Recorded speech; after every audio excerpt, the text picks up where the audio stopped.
Cruise news time. Well, reports breaking right now of police being on board a cruise ship in Boston.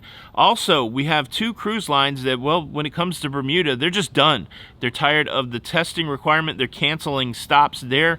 Big announcements coming out from Holland America Line and America Cruise Line. Some really interesting travel that we can all participate in. We've got government officials taking a look at a troubled port in Alaska. And, well, a lot of people ask me, how do I get so much time off to travel? And I thought I would readdress that question today. Cruise news and my views. Let's talk about it.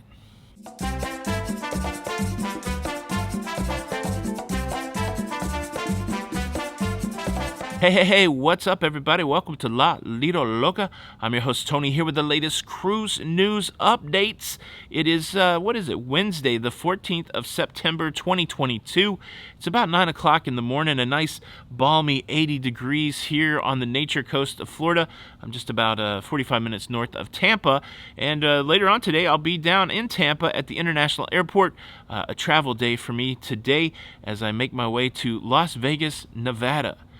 For a few days of fun and frivolity with my brother and with some other fine content creators, the Ship Show and the Sharing at Sea crew.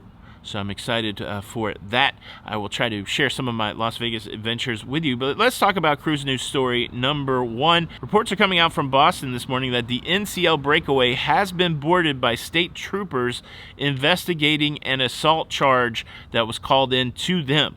The ship made port in Boston last night. The troopers got on board, and there hasn't been an update yet. Now, while right now there's not a lot of meat on the bones when it comes to the story, it is a good prompt to remind people that are going on cruises right now, you know who you are, to not do crazy stuff, to not get into fights.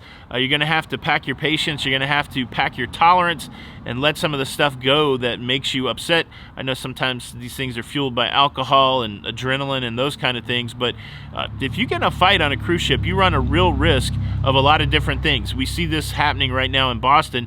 You run the risk of maybe needing to talk to the state police. If you get in a fight early on the cruise, you run the risk of being confined to your cabin. You run the risk of being put off at the next cruise port. You run the risk of being banned from cruising. There's so many negatives there. It just doesn't seem like whatever fracas that you want to get into is worth. It doesn't seem like the juice is worth the squeeze, as they say. So we'll continue to watch and see what happens on this NCL Breakaway story. But it's just another example, another cruise line. It's just another reminder that just because you're going on vacation doesn't mean that you can get away with behavior unbecoming of a cruiser. Can we make that a phrase? Watch your P's and Q's and don't get in a fight. How about that? Cruise news story number two takes us to the island of Bermuda, where they have yet to relinquish their requirement for testing to enter into Bermuda. Their $40 health visa or health entry form is still in place, and it's making that stop untenable to a couple cruise lines that are making transatlantic cruises in October and November. The challenge for these cruise ships and these cruise lines is for the transatlantic, they're already testing their passengers, and so if they test their passengers on one day and then a couple days later they stop at Bermuda before they make the rest of the journey across the Atlantic and they have to test again, well, who wants to do that? So the cruise lines are being preemptive and saying, look, we're not going to go. Celebrity Cruise Line, Norwegian Cruise Line canceling stops in Bermuda in October, in November, in response to this continued requirement for testing. I don't know. This has been a conversation over there. I don't know if the action by these cruise lines and the lost tourism dollars will be enough to motivate them to reevaluate their testing protocols. But certainly I think that's what the cruise lines hope happen.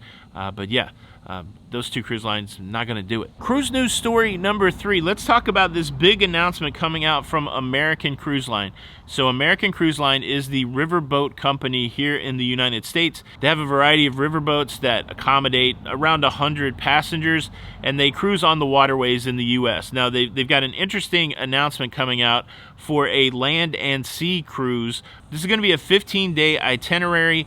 8 days on the water on the Columbia and Snake River, and then 7 days touring 3 national parks. You're going to be touring Yellowstone National Park, Glacier National Park, and the Grand Teton National Park. I usually don't get that fired up about river cruising in the U.S., but this one sounds pretty interesting.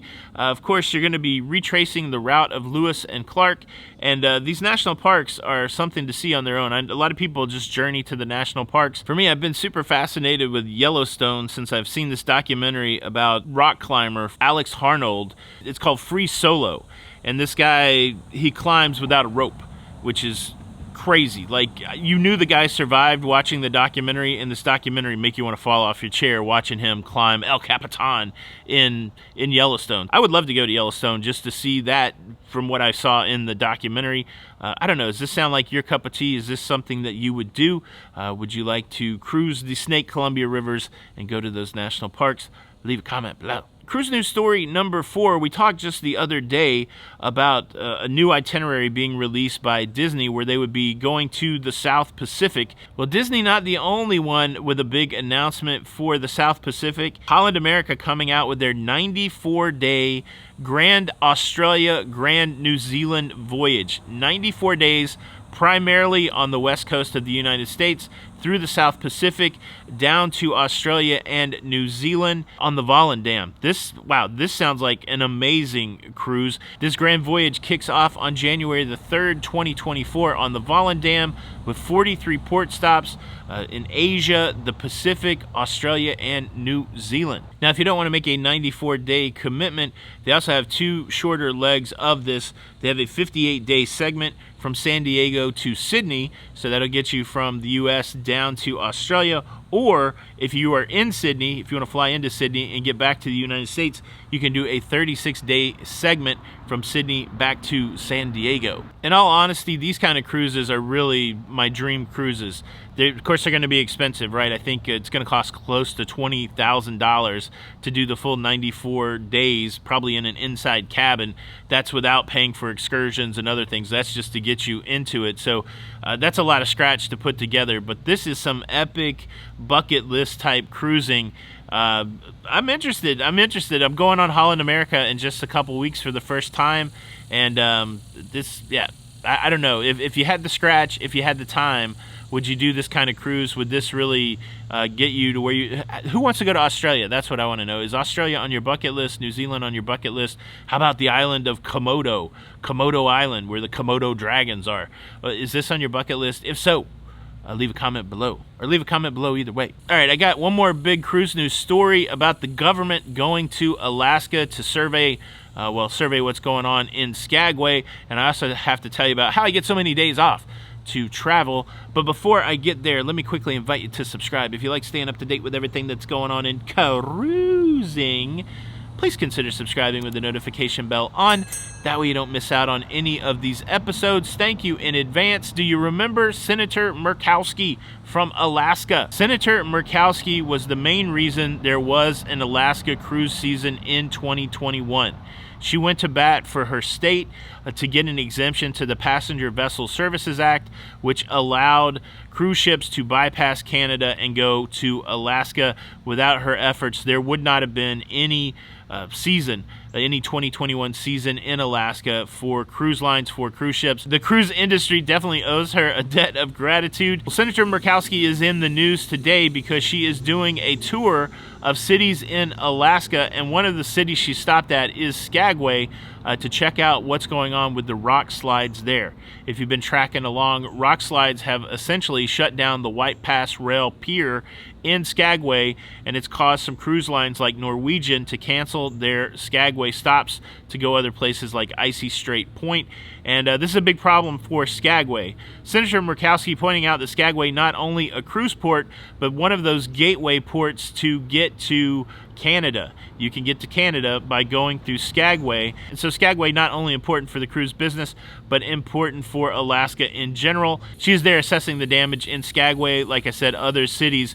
But she's also talking to the folks in Skagway about possibly getting some sort of federal infrastructure money to work on the rock slide problem. And well, that would be good, because sometimes when you have big problems, the more solutions you can throw at it, the better. So hopefully Senator Murkowski can bring the same level of fix-itness to the Skagway problem as she did to the Passenger Vessel Services Act problem. Way to go. Now let me address a frequent question that I get. How am I able to take so many days off to travel? Well, this is my job. I don't take days off to travel. I travel for work. We have a media company and a travel company, and part of our work is to go traveling. If you want to know more information about how we built a travel business, this is the video for you to watch. Check that out next. Thanks so much for checking out the show today. I sure hope you enjoyed it. You can do me a solid by hitting the like button. And unfortunately, if you do not hit the like button, I will be forced to punish you. And your punishment will be this. On your next cruise, there won't be any regular food. The only thing that they'll be able to offer you is potted meat. Potted meat on white bread. It's not a bad sandwich, I'll be honest, but I don't think I'd want to eat it for every meal for a week. The choice is yours, like button or potted meat. And yeah, here's the video, how we built our travel business. Check that out next. This is Tony for Lido Loca, and until the next time, we'll see you on the Lido. Bye.